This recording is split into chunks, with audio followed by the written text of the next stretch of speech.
ওয়ালাইকুম আসসালাম। হ্যাঁ ভালো আছি, তুমি কেমন আছো? হ্যাঁ ভালো আছো না? আচ্ছা তুমি কার সঙ্গে আছো?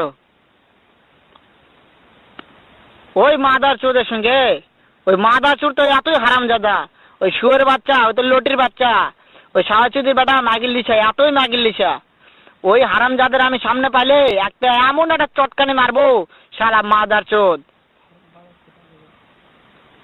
শুনো, তাতে কি আছে? ওই মাদার চোদ ওই জায়গায় আছে নাকি? ও আমার কথা সব শুনতিছে। ওই সাওয়াচুদির বেটাকে শুনে শুনে আমি বেশি বলবো। শুয়োরের বাচ্চা, শুয়োরের বাচ্চাকে আমি একটা এমন একটা চটকানি মারবো, শালা শুয়োরের বাচ্চা, লটির বাচ্চা। তাই নাকি? ওই শুয়োরের বাচ্চা আমাকে মারতে চায়? শুয়োরের বাচ্চাকে আমি দেখা সাক্ষাৎ হলে বলে শুয়োরের বাচ্চাকে আমি এমন চটকানি মারবো, মাদার চোদ। আমি তো